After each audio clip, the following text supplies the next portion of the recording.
Bismillahirrahmanirrahim. Assalamualaikum warahmatullahi wabarakatuh. Alhamdulillahilladzi anzala ala abdihil kitaba wa lam yaj'al lahu 'iwaja. Wassalatu wassalamu ala sayyidina Muhammadin nabil mustafa wa ala alihi wa sahbihi wa man ihtada ma ba'du. Hadirin jamaah subuh yang dirahmati Allah Subhanahu wa taala, puji dan syukur marilah senantiasa kita panjatkan kehadiran Allah Subhanahu wa taala atas begitu banyaknya anugerah dan limpahan nikmatnya kepada kita semua, sehingga pada pagi ini kita masih diberikan kesempatan dan kesehatan menunaikan sholat subuh berjamaah, dan insyaallah kita akan lanjutkan dengan ta'lim. Salawat dan salam semoga selalu tercurah kepada junjungan kita Nabi besar Muhammad sallallahu alaihi wasallam. Mudah-mudahan kita senantiasa bisa istiqomah melaksanakan sunnah-sunnahnya, dan semoga di akhirat kelak kita mendapatkan syafaatnya. Amin ya rabbal alamin. Hadirin jamaah subuh yang dirahmati Allah Subhanahu wa taala, kita masih melanjutkan pelajaran kita dari pertemuan terakhir, yaitu kita belajar untuk mentadaburi ayat-ayat yang berasal dari surah Toha. Kemarin terakhir sudah sampai Nabi Musa di Bukit Tursina, naik dan bertemu dengan Allah Subhanahu wa taala. A'udzubillahi minasyaitonirrajim. Bismillahirrahmanirrahim. Ayat 14 ya, kalau nggak salah, innani anallahu la ilaha illa ana fa'budni wa aqimus sholata li dzikri. Begitu Allah menyatakan dirinya sendiri, innani anallah, sungguhnya aku adalah Allah, la ilaha illa ana, tidak ada Tuhan selain aku, atau fa'budni, maka sembahlah aku, wa aqimus sholata li dzikri, dan dirikanlah salat untuk mengingatku. Nah, ini kalimat yang sangat bold, itu jelas, yang sangat jelas menyatakan bahwa aku adalah Allah di dalam Al-Quran. Sembahlah aku. Ini yang membedakan Al-Quran dengan kitab agama lain. Kalau kitab agama lain kita challenge, kita tantang untuk mencari satu aja ayat yang menyatakan, misalnya bahwa aku adalah Tuhan, misalnya di dalam agama Nasrani ya, dicari di dalam Bible maupun di dalam perjanjian lama ya, perjanjian baru, tidak ada satupun kalimat yang clear yang menyatakan bahwa misalnya Yesus sembahlah aku, worship me gitu kalau kata Ahmad Didat, sembahlah aku, atau aku adalah Tuhan, sembahlah aku. Nggak ada, bahkan di dalam kitab manapun nggak ada yang menyatakan bahwa misalnya Buddha gitu kan, atau siapa gitu, aku adalah Tuhan, sembahlah aku. Nggak ada. Yang kalimat yang clear, yang jelas, bukan kalimat yang ambigu yang membutuhkan tafsir. Sehingga kesimpulannya ini adalah Tuhan gitu. Beda dengan Al-Quran. Di dalam Al-Quran satu-satunya kitab yang di dalamnya berisi pernyataan yang sangat clear, sangat jelas bahwa aku adalah Allah. Innani anallah, la ilaha illa ana, makanya ana, aku, jelas, aku adalah Allah, tidak ada Tuhan selain aku, sembahlah aku.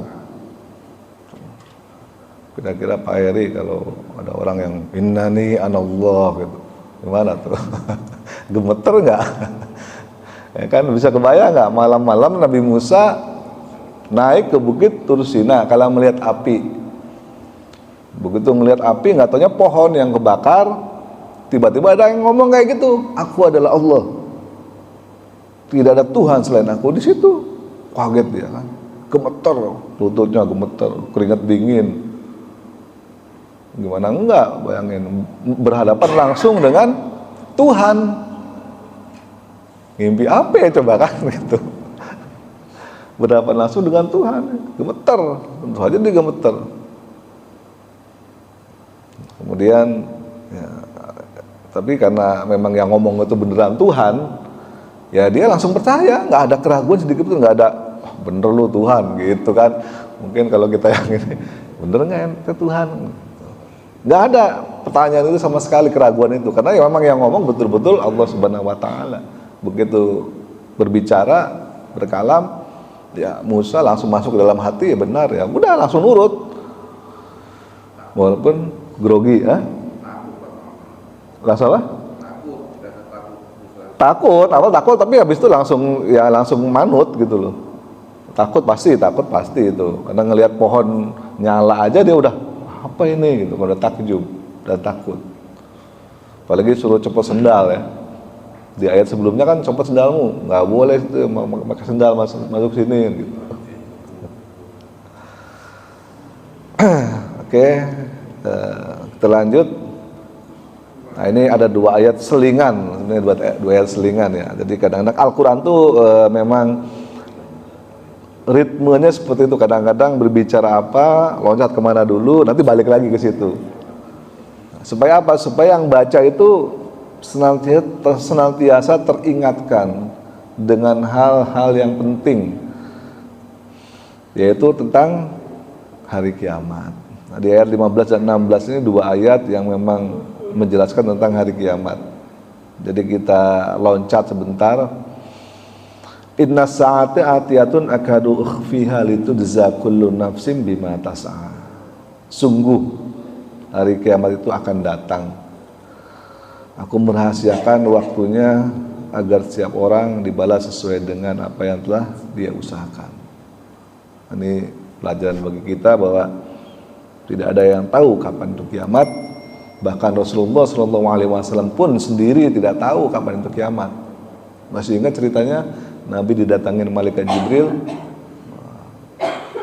Di waktu itu Nabi sedang kayak gini nih, berkumpul, berkholaqah dengan sahabat-sahabatnya. Tiba-tiba datang seorang pria berbaju putih-putih, rambutnya hitam bersih, tidak terlihat ada tanda-tanda habis perjalanan jauh.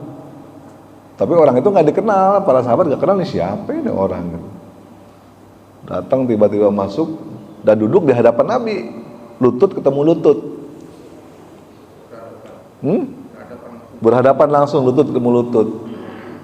Kemudian orang itu bertanya, ya Rasulullah, akhbirni anil Islam. Ya kan, kasih tahu aku apa itu Islam.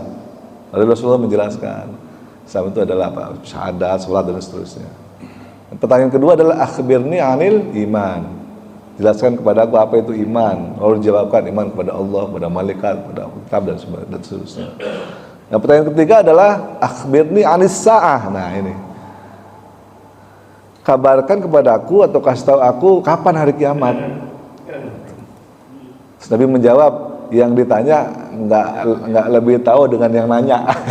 Jawabannya gitu, diplomatis. Gitu.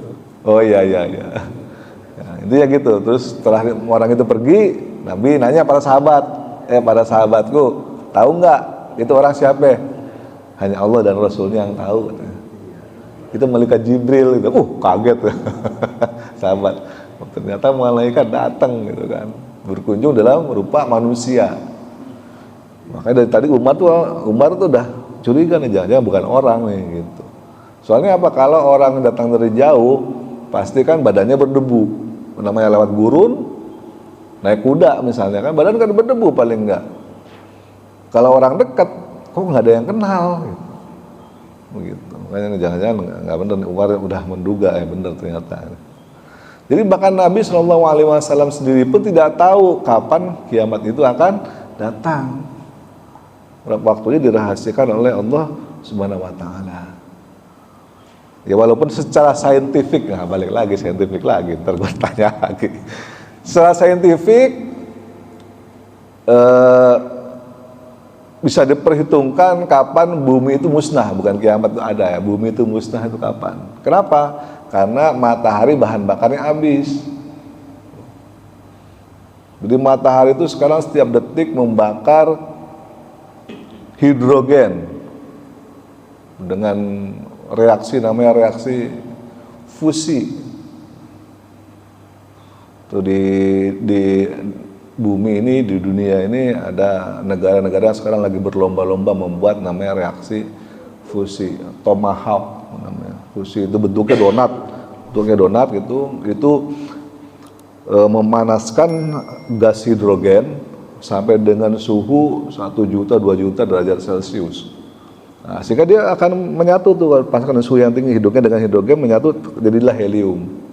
Nah, penyatuan ini melepaskan energi. Itulah yang terjadi di matahari. Yang sekarang lagi berlomba-lomba dibuat oleh para ilmuwan seluruh dunia. Yang terakhir, yang paling lama bisa mempertahankan suhu sekian tomahawk itu Korea Selatan. Sebelumnya Cina, sebelumnya Amerika. Mereka lagi berlomba membuat miniatur matahari. Supaya apa? Supaya dunia ini mempunyai sumber energi yang bersih.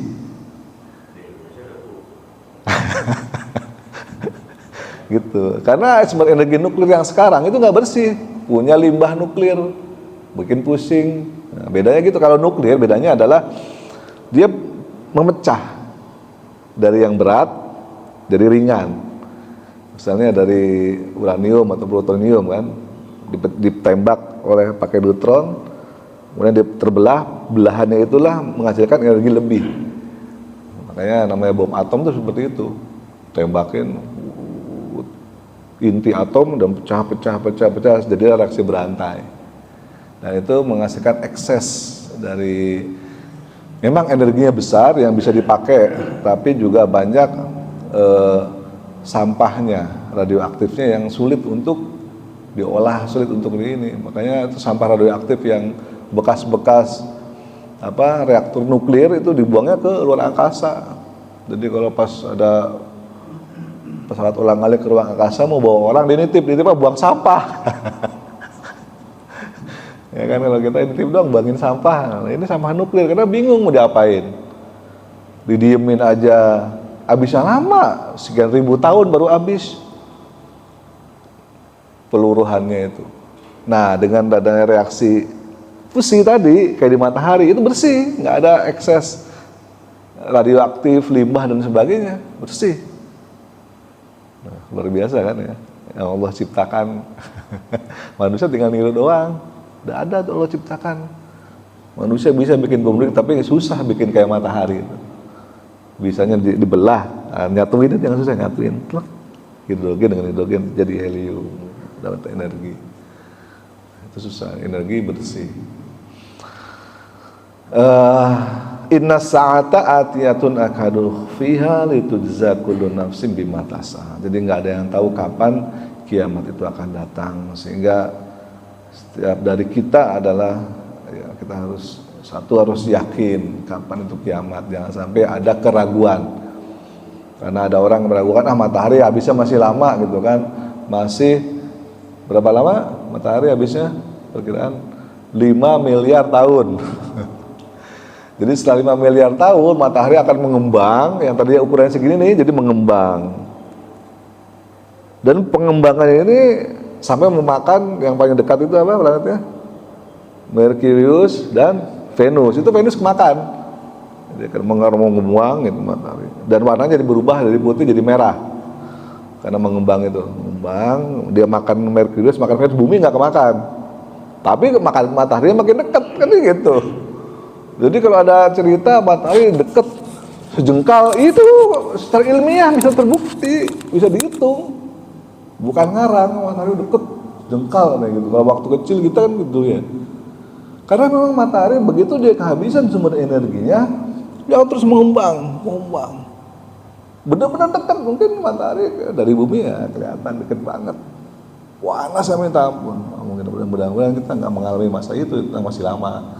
4 miliar tahun lagi udah pada jadi tanah semua. Tapi yang nggak tahu anak cucu kita seperti apa nanti. Luar biasa dahsyatnya peristiwa kiamat. Bahkan sebelum peristiwa kiamat udah dahsyat.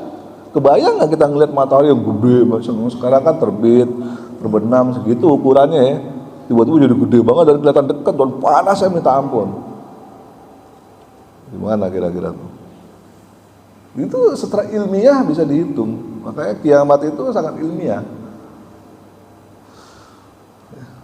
Kemudian fala yasuddannaka anha man la yu'minu biha wattaba'a hawahu fatarda.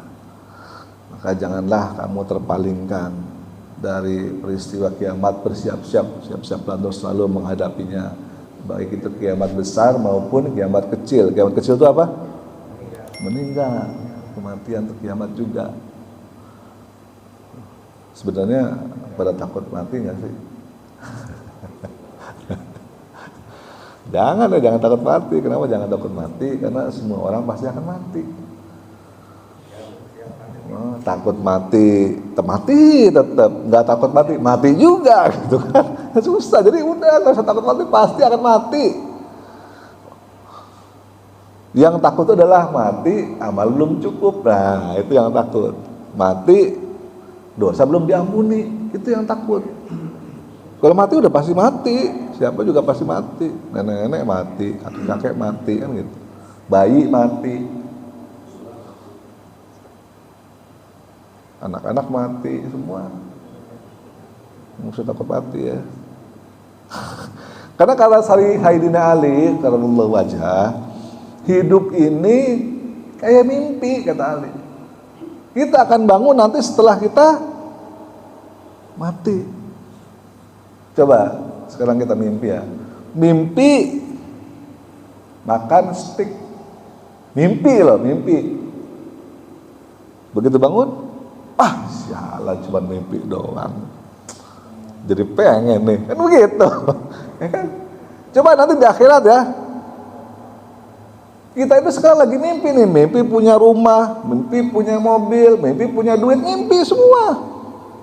Begitu kita bagi di sana, mana duit gue? Gak ada. Rumah gue mana? Gak ada. Harta gue mana? Gak ada juga. Terus mimpi apa bukan? Mimpi itu. Jadi kita mimpi punya rumah, punya duit, punya mobil, punya tanah, punya bini, mimpi semua itu.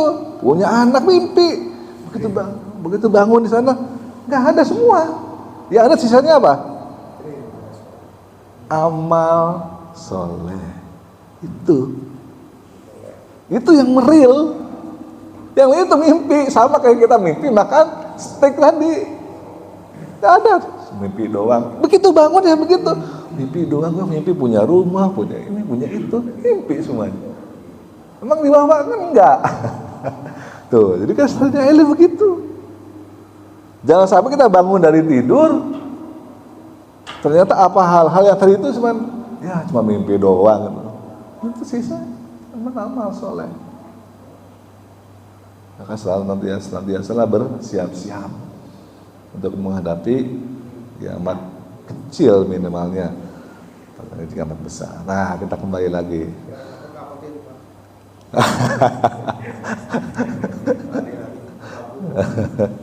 Makanya kita kembali lagi ke ayat 18. Qala, Allah berkata. Nah, lanjut lagi ceritanya nih setelah selingan sana ya. Selingan dulu ada belokan dikit. Qala, Allah berkata kepada Musa. Mana? Oh, 17 dulu ya kelihatan. Makanya saya bingung loh. Kok langsung ini. Allah bertanya pada Wa ma tilka biyaminika ya Musa? Nanya Allah, apa itu di tangan kanan kamu Musa? Gitu kan. Mau lo nggak tahu Musa bawa tongkat begini kan? Masa Allah nggak tahu itu tongkat gitu lucu kan pertanyaan ini pertanyaan retorika. Wa ma tilka biyaminika ya Musa? Apa itu yang di tangan kanan Musa? Musa ditanya begitu ya, langsung jawabnya panjang lebar, pertanyaannya simpel, padahal cuma jawabnya simpel. Ini tongkat ya Allah, selesai. Dia jawabannya panjang lebar, segambreng. Namanya orang ditanya sama Tuhan, gimana coba? Jawabannya di ayat 18. Qala hiya asaya, ini tongkat ya Allah. Atawakka'u 'alaiha, saya biasanya buat bersandar lah, wa usyubiha ala ghanabi, dan buat merontokin daun-daun buat kambing-kambingku kalau aku pas ngembala kambing, wa liya fiha ma'aribu ukhra, ya buat lain-lainnya lagi lah yang banyak manfaatnya deh gitu. Ya Mas Allah nggak tahu, apa juga ceritain kan, ini buat kambing-kambing gitu kan. Itu saking orang grogi tuh kayak gitu. Coba kita ditanya sama calon mertua, tanya, Chandra, terus di mana ini kerja? Misalnya sama calon mertua, saya mah ini udah jadi manajer di mana, gaji sekian. Cuma ditanya di mana kerja, jauhnya panjang lebar gitu kan. Saking groginya itu tanya sama calon mertua. Kan? Dulu ya kan dulu, makanya cerita dulu. Kan calon mertua, saya bilang sekarang jadi calon mertua sekarang.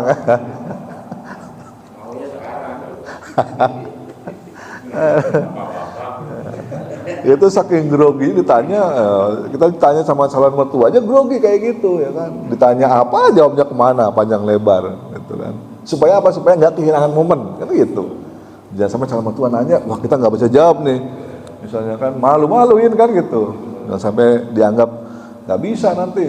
Jawabnya panjang lebar kemana-mana cerita ngalor ngidul. Ini juga sama nih, ditanya sama Tuhan, apa itu tangan kananmu? Jawabnya ngalor ngidul segala macam lah. Berontok-ontokin kambing apa namanya? Daun buat kambing segala macam diceritain, ngapain coba kan gitu. Tapi ini menunjukkan situasi kebatinan Nabi Musa bahwa dia tuh grogi sebetulnya gitu di hadapan Allah Subhanahu wa taala. Kemudian Allah berkata lagi, qala alqiha ya Musa. Coba kamu lempar ke tongkatnya. Saya bingung ngapain dilemparan gitu. Tapi ya namanya Tuhan yang merintahkan gitu. Ya udahlah lempar gitu. Fa'alqaha, lemparlah oleh Musa, faidahia hayatun tasa. Berubah jadi ular yang besar. Wah, Musa kaget. Langsung mundur gitu kan, namanya gimana, nggak kaget jadi ular gede begini, tinggi. Pasti kaget lah, siapapun orangnya. Berkata lagi Allah, qala kuda, pegang aja. Wala takhaf, nggak usah takut. Nah gitu. Tapi takut kan ular gitu, gini gimana? Pegang, jadi tongkat lagi. Wis keren katanya gitu. Sanu'iduha siratah lula, dia akan kembali lagi menjadi seperti semula. Kemudian wadmum ya ada kaila janahika, masukkanlah tanganmu ke dalam ketiakmu. Begini. Lalu dikeluarin, takhruj. Nah, baydoan keluar. Sinar yang putih terang dari tangannya. Mau habis diketekin gini silau, oh gitu. Kalau kita diginiin bau. Nabi Musa beda, kayak lampu begitu gini, kalau diginiin terang, langsung nyorot. Pokoknya aneh dah istilahnya gitu kan. Mukjizat. Kemudian ayat 23 linuriyaka min ayatinal kubura, sebagai tanda yang kami perlihatkan kepadamu. Oke, udah dikasih bekal dua, satu tongkat, satu cahaya. Udah cukup dah. Kedua. Tugasnya apa? Baru dikasih tugas nih. Allah tuh begitu. Kalau kita dikasih sesuatu yang luar biasa, siap-siap menjalankan tugas. Artinya kita udah dipersiapkan. Tugasnya apa? Idhab. Nah ayat dari 424-nya nih. Idhab ila fir'auna innahu togho. Togho itu artinya udah terlalu kata Bang Haji. Udah terlalu. Sana apa namanya, temuin Firaun, dia udah keterlaluan itu. Mungkin nih kalau saya jadi Musa, lah gua ini lagi kabur dari Firaun. Kan Musa itu ada di bukit itu gara-gara kabur dari Firaun sebelumnya. Ada orang berantem antara apa namanya prajuritnya Firaun dengan rakyat, kan dengan rakyat Bani Israel. Berantem, ibaratnya aparat sama rakyat nih ribut, nggak terima, digebukin, dipukulin lah si rakyat ini, namanya rakyat jelata kan, ngelawan aparat ya pasti kalah lah, jangan dibully. Di sini juga gitu ya, ada rakyat sama aparat pasti ya rakyat kalah, dihajar. Musa ngelihat marah dia kayak gitu, wah ini dolim ini aparat ini, deketin sama Musa, dihajar si aparat itu sama Musa. Namanya Nabi Musa, Nabi sekali hajar langsung blok mati orangnya. Begitu mati kan, wah, orang mau bunuh gitu. Dikerubutin lah sama teman-temannya, lari lah Musa kabur. Gitu, kabur dari Mesir, takut ditangkap, takut diadili. Kabur dari Mesir, ketemu Tuhan, kan gitu kira-kira. Sama Tuhan, sama Allah dibilang balik sono, temuin Fir'aun. Lah, gua kan kabur dari sono, mau gua suruh balik lagi gitu. Ya kan? Ya, itu kan lu punya tongkat, nah istilahnya gitu, lu punya ketek, balik sono, gitu. Itu yang Tuhan yang merintah, Allah yang merintah. Bagaimana mau nolak? Nggak bisa. Idhab ila Fir'auna innahu tagha. Balik sono, temuin Fir'aun, terlalu dia. Masa mengaku dirinya Tuhan kan gitu. Ana rabbukumul a'la, kata gitu Fir'aun. Saya Tuhan yang paling tinggi. Di ayat yang lain gitu. Tapi ya namanya Tuhan perintah, yang bisa nolak lah. Gimana perintah Tuhan? Nolaknya gimana? Berani nolak perintah Tuhan? Nggak ada yang berani. Nabi Muhammad aja nggak berani. Terus gimana? Ya satu-satunya jalan yang bisa dilakukan adalah ya minta lagi. Udah dikasih tongkat, dikasih tangan yang bercahaya, minta lagi. Qala, nah ayat 25 nih yang doa yang kita semua hafal. Apa doanya? Rabbi syrahli sadri. Kira-kira kalau Pak Eri perintah lawan Israel sana, keterlaluan tuh. Kira-kira minta apa ya coba? Itu senjata. Kira-kira wah lawan Fir'aun pasukannya ribuan, ya kan, berkuda, panas segala macam. Gua sendirian. Kalau saya mungkin yang perintah ya, datengin dong pesawat F-16 kan gitu. Ya kan, rudal balistik, ya, biar mampu nih menghadapi Israel, kira-kira gitu ya. Tapi dia bisa enggak, dia nggak minta senjata, nggak minta apa. Karena dia tahu Allah pasti mengawasi. Gue diperintah sama Allah, pasti gue diawasi, tenang aja. Cuma tetap aja sebagai manusia kan deg-degan juga gitu. Makanya yang minta pertama adalah Rabbi syrahli sadri, lapangkanlah dadaku. Jadi minta supaya hatinya tenang, maksudnya gitu, lapangkan dada tuh hatinya tenang, gak deg-degan, gak grogi ngadepin Fir'aun. Hilangkan rasa itu dari hati. Itu yang paling penting kan. Karena kalau kita itu tenang menghadapi masalah apapun, sedahsyat apapun, sebesar apapun, maka ya semua masalah akan ada solusinya. Nah, pelajarannya itu. Jadi saat kita menghadapi apapun, berusaha untuk tenang. Doalah dengan doa ini, sama dengan Nabi Musa. Bayangkan kalau kita menghadapi masalah nih, bayangkan kita lagi disuruh ngadep Fir'aun. Ngadepin Fir'aun aja bisa pakai doa ini, masa ngadepin kayak gini nggak bisa kan? Gitu. Kira-kira tadi panggil nih jadi saksi pengadilan, deg-degan juga kan gitu. Ada yang pernah dipanggil saksi. Nah doanya ini, Rabbi syrahli sadri, ya Allah tenangkan hatiku, gitu, lapangkanlah dadaku. Doanya kira-kira seperti itu. Karena kalau hatinya tenang, dadanya lapang, maka pikirannya akan cemerlang, ide-ide akan keluar, ya kan, tidak akan buntu, solusi-solusi akan bermunculan, ide-ide dari kepala. Kenapa? Karena hati kita tenang. Nah itu pakai doa, ini nggak percaya diri itu karena apa? Karena menggantungkan pada diri sendiri, bukan menggantungkan pada Allah. Kalau kita menggantungkan semua masalah itu pada Allah, ya Allah, lapangkanlah Rabbi syrahli sadri, ya Allah lapangkanlah dadaku. Kita menggantungkan semuanya pada Allah. Nggak percaya diri karena kita menggantungkan pada diri sendiri. Gimana coba Musa nggak percaya diri ngadepin Fir'aun? Orang dia kabur dari Fir'aun, sekarang disuruh balik ke sono, gimana nggak pede? Mau pede gimana gitu kan? Jangan-jangan belum ketemu Fir'aun aja udah masuk ke gerbangnya aja dikerubutin pasukannya kan gitu. Karena tahu dia ngebunuh, kan dia nggak punya pembunuh. Tapi apa yang harus dilakukan? Ya Rabbi syrahli sadri. Yang penting hati tenang, bisa akan berhadap, laksanakan itu. Jadi itu yang diminta oleh Nabi Musa, Rabbi syrahli sadri yang pertama. Tenang dulu, biar tenang. Dengan deg-degan, enggak grogi, ya kan. Kalau udah tenang, maka semua pikiran, jadi ide-ide akan keluar semua. Makanya waktu Musa debat dengan Fir'aun nggak kalah dia.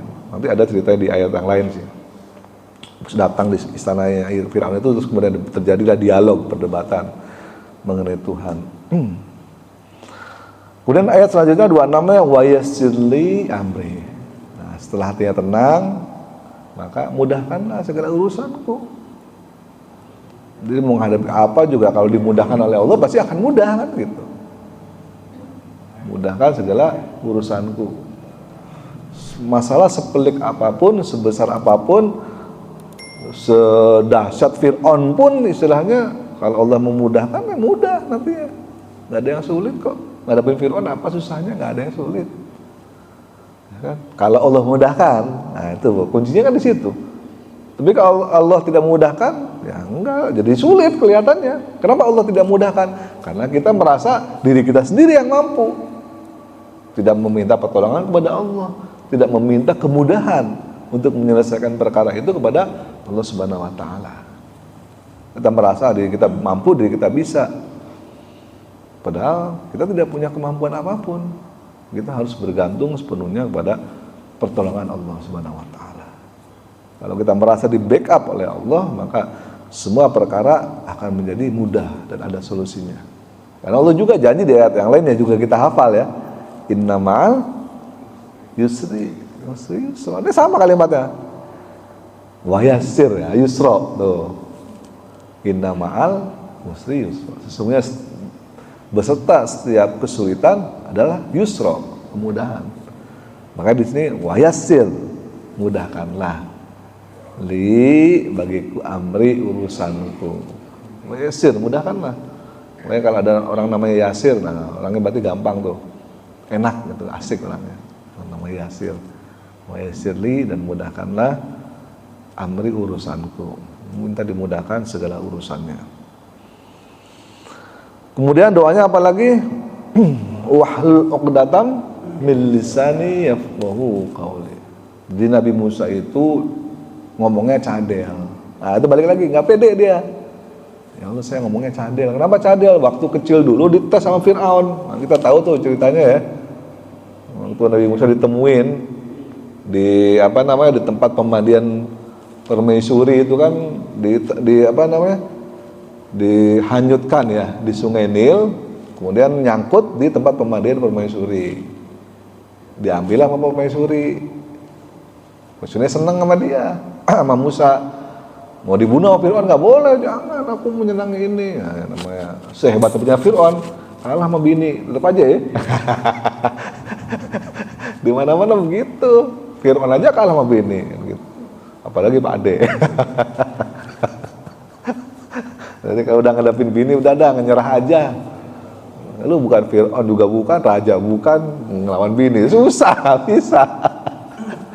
Kalau bini udah mau, ya. Padahal Fir'aun tuh ngebunuhin seluruh bayi di negara dia tanpa kecuali, begitu. Semua bayi baru lahir kalau laki-laki sikat. Ya, bagaimana? Begitu bini yang ngomong, jangan sayang ya, ya udah deh.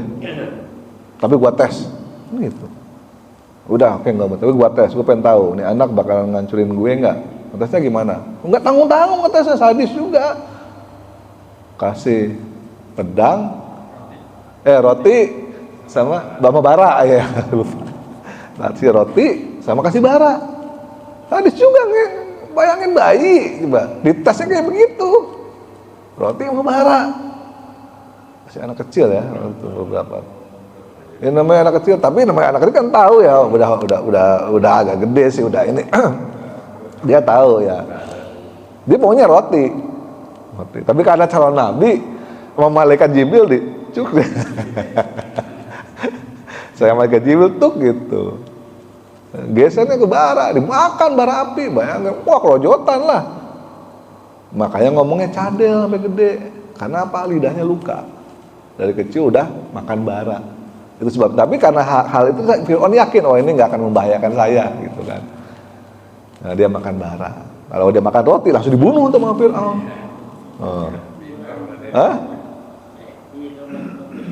Iya, makan roti kan enak, tapi begitu mau makan roti sama Jibril digeser sini biar makannya bara, jadi nggak dibunuh.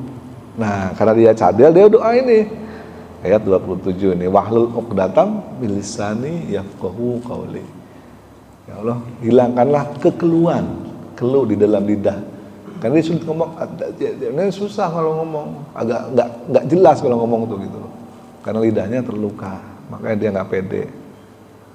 Tapi waktu ternyata kayak karena doa ini, waktu ketemu Fir'aun, ya dia lancar ngomongnya, bla bla bla bla bla gitu, hebat sama Fir'aun.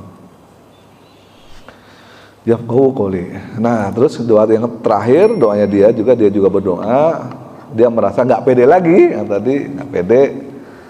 Waj'alli waziram min ahli. Nah, ini mungkin doa ini yang kita jarang dengar ya. Waj'alli waziram min ahli. Jadikanlah untukku juga teman. Ada teman nih, ada pendamping. Siapa pendampingnya? Haruna akhi, saudaraku akhi. Jadi nabi juga dong, gitu, maksud biar nemenin saya. Saya nggak pede nih sendirian ke sono, ngadep Fir'aun. Orang saya juga lari dari Fir'aun, sudah ngadep Fir'aun lagi. Ya kan? Doa terakhirnya ini, jadikan dong saudaraku, temanku. Dikabulkan oleh Allah. Karena Nabi Harun tuh jadi nabi karena doanya Fir'aun, karena doanya Nabi Musa. Ya udah, jadi teman deh. Padahal nanti waktu ngadep Fir'aun, Nabi Harun cuma diem aja, nggak ngapa-ngapain juga ya. Yang debat ya Nabi Musa, yang menghadapi para penyihir juga Nabi Musa, ya Nabi Harun cuma diem aja. Dalam tanda petik ya, sebenarnya nggak ada gunanya juga gitu loh. Nabi Harun ikut dampingin Musa, seolah-olah Allah tuh ingin membuktikan seperti itu. Sebenarnya lu tuh ngapain kayak gitu? Nggak yakin banget sih sama diri lu sendiri kan gitu. Ini ada gue gitu, udah nge-backup lu, masih minta aja temen, tetep aja nggak pede dia. Minta Nabi Harun dari Nabi gitu. Tetep aja gitu, ya udah boleh. Allah mah gampang aja gitu. Lo minta apa aja gue kasih. Udah, kita berdua dia pergi ke sana. Nabi Harun jadi nabi. Mungkin itu sampai situ dulu ceritanya. Masih lama nggak? 10 menit lagi ya. Oke, kalau gitu kita lanjutkan sedikit. Ushdud bihi azri. Dan supaya kalau berdua ini kayak lebih meyakinkan lah, aku lebih pede gitu. Ushdud bihi azri. Wa asyrikhu fi amri. Nah, jadi dia juga bisa ngebantuin karena mungkin saya cadel ngomongnya. Jadi nanti Harun nih jadi juru bicara yang supaya lebih clear. Maksudnya sih gitu si Nabi Musa ini. Kayak nusabbihaka katsira, ya supaya kalau cuman saya yang ini kan bertasbih kepadamu dikit lah, tapi kalau berdua kan makin banyak. Alasannya gitu, alasan doang. Gitu, alasan doang. Kalau sendiri kan tasbihnya dikit, kalau berdua wanat kuroka katsira, dan berdua ini banyak mengingatmu. Innaka kunta bina basira, sesungguhnya engkau maha. Kalau lebih tahu lah kondisiku ini seperti apa, kira-kira gitu. Ya udah, Allah qala qad utita su'laka ya Musa. Terakhir Allah berfirman, udah ya, semua keinginan lu udah terkabul. Udah saya penuhi. Udah ayat 36 qala qad utita su'laka ya Musa. Jadi udah Nabi Musa tidak punya alasan lagi untuk menolak. Lu butuh apa? Kira-kira gitu. Kalau dulu kita waktu masih waktu baru-baru jadi karyawan kan misalnya kan, kamu pergi ya ke ini nanti presentasi mending kalau di sini ya, kamu pergi sana ke Kalimantan misalnya gitu loh, sono ke IKN misalnya, misal ke IKN kan, lu butuh apa? Tapi di sana masih enggak ada kok fasilitasnya misalnya gitu kan. Lu butuh apa? Butuh helikopter, udah ada. Butuh apa lagi? Butuh rumah dan siapin. Udah, nggak ada alasan kan? Udah sana pergi. Ah, gitu kira-kira. Jadi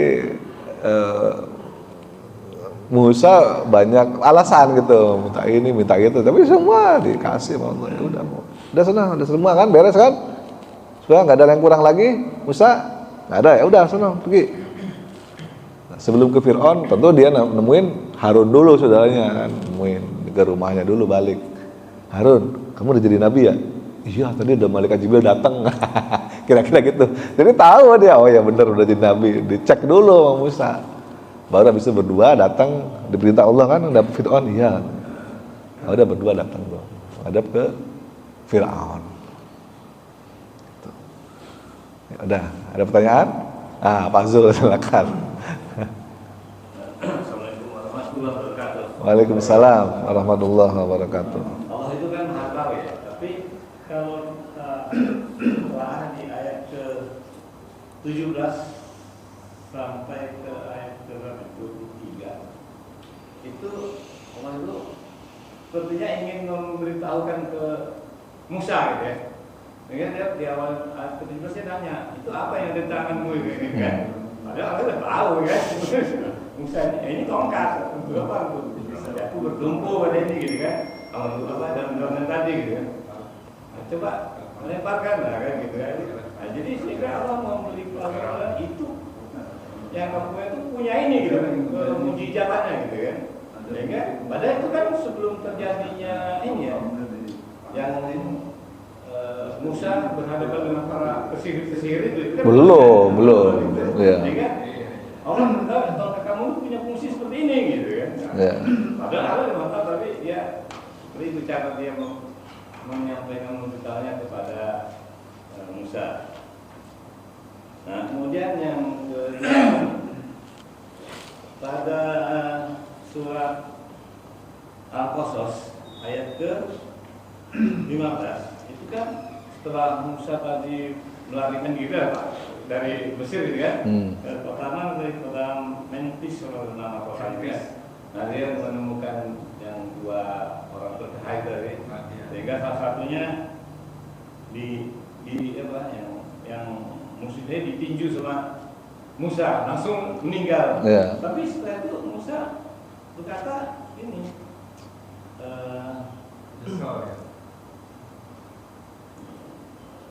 Tidak akan menolong orang yang salah. Lalu Musa meninju dan matilah musuhnya itu. Kemudian Musa berkata, ini adalah perbuatan setan kan? Perbuatan setan. Tolah haja min amali setan gitu kan. Jadi dia masa ini bukan perbuatan aku gitu. Langsung dia di ayat berikutnya dia memaksakan dia menjolimi diri sendiri gitu. Kalau Rabbi ayat ke-17 itu kan dia minta ampunan Allah gitu.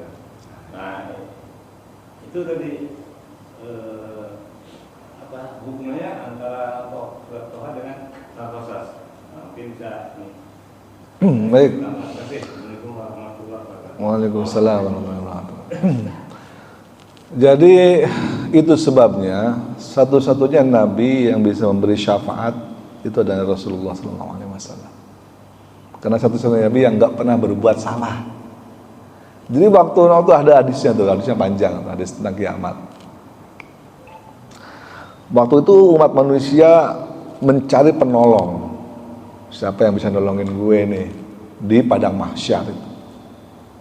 Dia datang ke Nabi Adam. Ya Adam, engkau adalah bapaknya, moyangnya manusia gitu kan, yang pernah tinggal di surga. Tolong dong kami, gimana nih supaya kami selamat. Jangan kan nolongin lu, gua aja diusir dari surga, kata Adam begitu. Ya kan, saya juga nggak tahu gimana mempertanggungjawabkan itu di hadapan Allah kan gitu. Lalu pergi ke Nabi Ibrahim. Nabi Ibrahim bilang, saya itu pernah bohong 3 kali. 3 kali gitu. Bohong 3 kali udah nyesel banget tuh Nabi Ibrahim. Kita bohong tiap hari ya. 3 kali bohong. Mengatakan bahwa tuh tanya aja sama yang gede tuh patung kan ada kampaknya tuh. Dia kali yang ini kan bohong kayak gitu. Bagi seorang nabi nggak boleh kayak gitu sebetulnya. Saya aja harus tanggung jawab dari Allah, bohong itu udah 3 kali. Bagaimana? Ngenolongin lu, gue aja nggak tahu nasib gue gimana. Tuh. Datang ke Nabi Musa, sama kayak gitu. Bagaimana saya bisa nolong kalian? Saya itu pernah mukul orang ngebunuh kan gitu. Itulah menjalani diri sendiri. Saya pernah mukul orang ngebunuh. Itu memang perbuatan setan itu.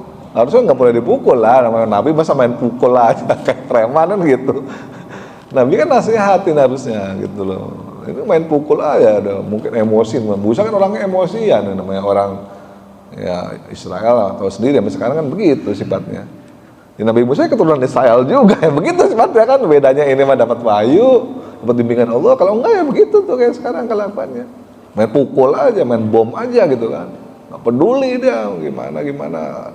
Mau belakang urusan belakangan gitu kan. Yang penting sikat dulu bleh. Ya kan urusan belakangan. Tuh. Bunuh, gimana saya bisa mensyafaati kalian? Saya aja harus tanggung jawabkan di hadapan Allah, saya udah ngebunuh orang. Gimana? Nyesel deh. Tapi Nabi Muhammad lah satu-satunya yang bisa memberikan syafaat. Karena bilang nggak punya satu pun kesalahan, bohong nggak pernah. Ya kan? Mukul orang nggak pernah. Gue mau buru-buru mukul orang, ngelirik aja, nggak pernah ngelirik, ngasih isyarat tuh nggak pernah. Jadi waktu si Wahsy, ingat Wahsy siapa? Yang membunuh Hamzah, itu masuk Islam. Rasulullah dalam hati itu gedek banget tuh pengen ngebunuh orang ini sebenarnya. Tapi ekspresi roman mukanya beliau sama sekali tidak menunjukkan itu. Begitu si Wahsy itu pergi, setelah mengucapkan syahadat pergi, Rasulullah bilang sama sahabatnya, kenapa kalian gak bunuh orang tadi sebelum dia masuk Islam gitu. Kenapa Rasulullah gak ngasih isyarat sama kami, kata Umar. Coba kalau Rasulullah ngasih isyarat sama kami, langsung dibunuh itu orang, kata. Tidak pantas bagi seorang nabi untuk melakukan isyarat yang jelek. Isyarat aja Nabi nggak mau, dia tahu. Kalau orang udah masuk Islam ya sudah gitu. Bahkan satu-satunya teguran dari Allah kepada Rasulullah adalah surat Abasa itu. Abasa wa tawalla. Itu doang. Karena roman mukanya berubah, hanya karena roman muka berubah. Langsung tegur loh. Abasa wa tawalla. Ada orang yang mukanya kecut. Gara-gara ada orang buta datang sama dia. Langsung gitu mah, langsung berbalik. Yang namanya Abu Jahal, Abu Lahab, Abu Jahal lagi di depan Rasulullah lagi pidato di depan majelis tokoh masyarakat Mekah, langsung ditinggal sama Nabi. Itu orang buta didatengin. Nggak peduli loh, gimana lanjutannya nih? Lagi pidato, nggak peduli, tinggal. Abasa, gara-gara abasa wa tawalla terus. Dan cuma itu kesalahan bukan kesalahan, itu kan hanya berubah muka sedikit. Tuh bedanya dengan nabi-nabi yang lain. Makanya Rasulullah satu-satunya nabi yang bisa memberikan syafaat, yang lain mah kagak. Orang yang lain punya kesalahan semua, bagaimana? Karena seorang nabi nggak boleh, kan Nabi Ibrahim pun bohong kayak gitu doang kan, istilahnya bohong bercanda ya. Itu kapaknya di situ, itu bohong, kategorinya nggak boleh. Tepatnya harus bertanggungjawabkan. Hah? Udah sering mau ngasih, berapa mau ngasih uang gitu. Dia mau berapa gitu. Itu bertanggungjawabkan loh. Hati-hati. Padahal itu bohong demi kebaikan kan gitu Nabi Ibrahim. Dia tanya aja sama yang gede itu. Hah? Harus bertanggungjawabkan juga ya. Iya semua. Jadi udah ngasih uang gitu. Kan mithqala dzarratin wa ma ya'mal mithqala dzarratin, sebesar debu, sekecilnya harus bertanggungjawabkan. Tapi kan itu sebenarnya dia ingin logika para ini gitu. Betul, tapi itu tetap masuk ada gitu. Mereka langsung teman bisa ngapain gitu. Nah, memang kategori, tapi tetap kategorinya masuknya bohong. Beda sama Nabi. Kalau Nabi kan waktu ya Rasulullah ada nenek-nenek datang, doakan saya supaya masuk surga. Kata Nabi, maaf nek, di surga nggak ada nenek-nenek gitu. Itu nenek-nenek nangis meraung-raung. Ya Allah, gimana tuh ya Rasulullah, kena nggak ada nenek-nenek. Rasulullah sampai ketawa, sampai kelihatan giginya. Karena emang di surga tuh nggak ada nenek-nenek. Rasulullah nggak bohong, emang nggak ada. Nanti nenek muda lagi kalau masuk surga gitu. Oh gitu, ketawa neneknya. Gitu, maksudnya Rasulullah ngomongnya belum selesai gitu kan. Nggak bohong. Jadi bercanda pun bohong, bercanda pun nggak pernah Nabi itu bohong dalam rangka untuk kalau kata istilah kita white lies ya, bohong putih ya, kayak Nabi Ibrahim tadi kan bohong putih tuh, tanya aja sama itu bohong putih, bohong demi kebaikan, tapi tetap aja kategorinya bohong dan harus dipertanggungjawabkan di hadapan Allah. Apalagi seorang nabi, gitu. Nabi Muhammad nggak pernah, walaupun bohong tuh bercanda, nggak pernah. Nenek nggak ada nek masuk di surga. Aduh, langsung marah dia. Belum selesai kalimatnya, di surga nanti muda lagi gitu, dia udah menangis duluan gitu. Oke, ada lagi pertanyaan lain? Oh iya, silakan Pak. Nah, surat Toha ayat 14 itu pada saat perintah Allah kepada Nabi Musa untuk sholat, pada saat itu Nabi Musa udah Islam atau memang belum ini belum tadi belum sholat. Ya waktu itu memang Nabi Musa kan memang belum jadi nabi sebenarnya gitu. Jadi memang baru dapat perintah dari Allah ya pada saat itu untuk melaksanakan sholat. Nah, sholatnya seperti apa ya kita yang nggak tahu. Betul. Tapi yang pasti bahwa yang namanya perintah sholat itu sudah ada sejak zaman, kalau berdasarkan ayat ya, ada sejak zaman Nabi Ibrahim alaihissalam. Makanya Nabi Ibrahim kan doa tuh, apa doanya? Liyuqimus sholata faj'al afidatam minan nasi ya Allah, jadikanlah aku dan keturunanku itu orang yang senantiasa menegakkan sholat. Nah itu ada ayat itu, doa Nabi Ibrahim waktu ninggalin istrinya juga di padang pasir di Mekah itu, ya doanya juga gitu supaya orang-orang pada sholat di sini dan seterusnya. Artinya perintah sholat itu sudah ada sejak zaman Nabi terdahulu. Nabi Ibrahim kan Nabi yang termasuk bapaknya para Nabi ya, gitu. Bukan cuma zaman Nabi Muhammad. Jadi zaman dulu yang namanya agama itu cuma satu, yaitu agama Islam. Maka Nabi Ibrahim juga ada doanya juga di surat Al-Baqarah itu. Doanya supaya tetap diteguhkan di dalam Islam.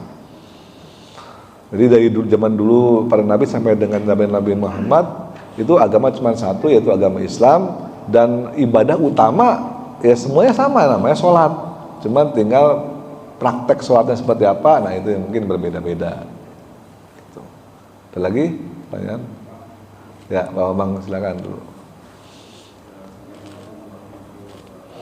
Waalaikumsalam warahmatullahi wabarakatuh. Pertanyaan saya ini lebih ke arah pergerakan Nabi Musa. Ya. Ya, alhamdulillah kemarin sempat saya ke beberapa situs yang terkait dengan Nabi Musa.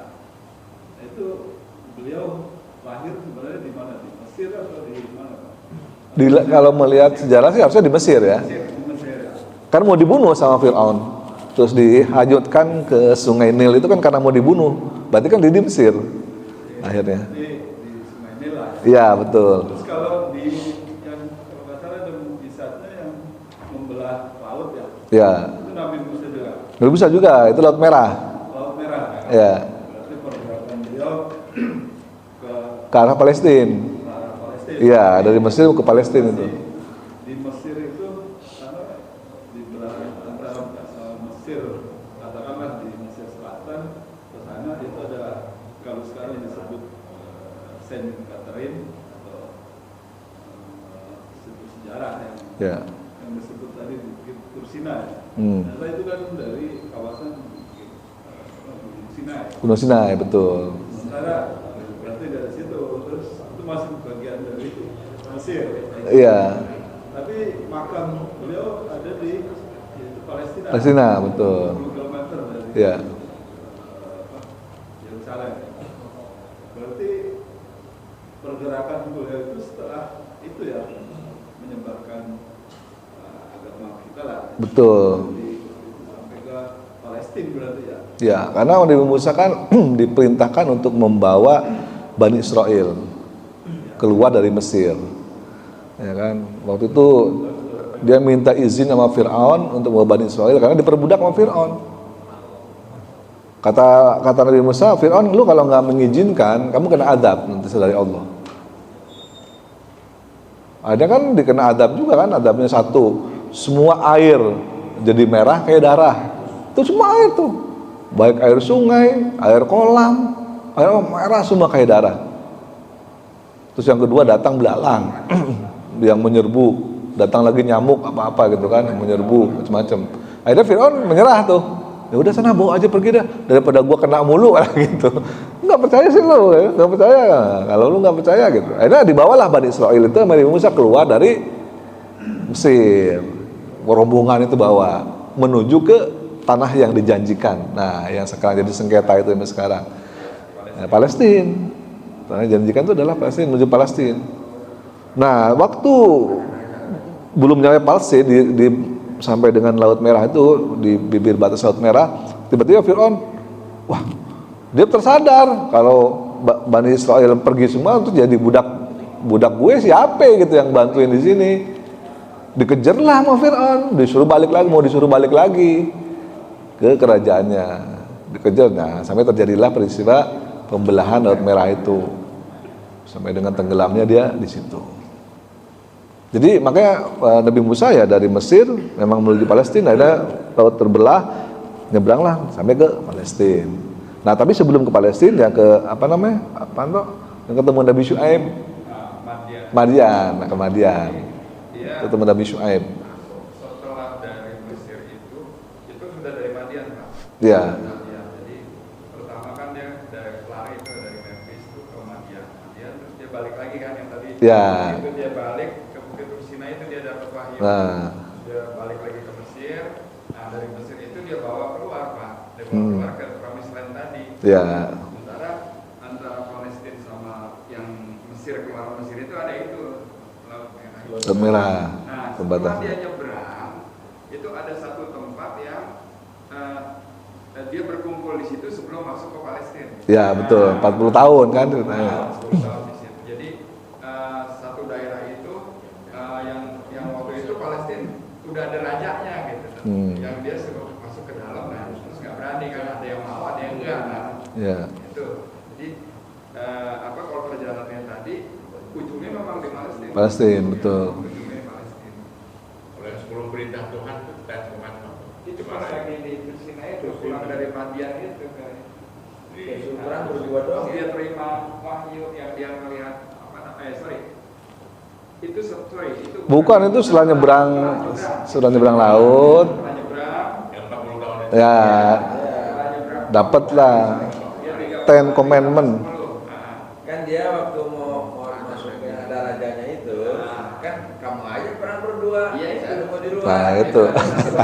Tahun itu ada satu tempat itu. Jadi dia pesan sama Harun, aku dipanggil Allah kan 30 hari di bukit itu. Berapa kalau nggak salah di bukit itu 30 hari tambah 10 kalau di Quran ngomongnya begitu. Iya. 40 hari. Tolong jagain jangan sampai umatku ini melenceng lagi gitu kan. Apa gitu 40 hari dia turun melenceng lagi dia. Itu kejadiannya udah di daerah itu. Udah menjelang Palestina, udah mau masuk Palestina. Udah lolos dari Fir'aun itu. Tuh. jadi sebenarnya Latihannya kita lanjut nanti sambil ngopi-ngopi di luar. Mudah-mudahan ada manfaatnya khususnya bagi diri saya sendiri. Billahi taufiq wal hidayah. Assalamualaikum warahmatullahi wabarakatuh. Subhanakallahumma bihamdika asyhadu an la ilaha illa anta astaghfiruka wa atubu ilaik.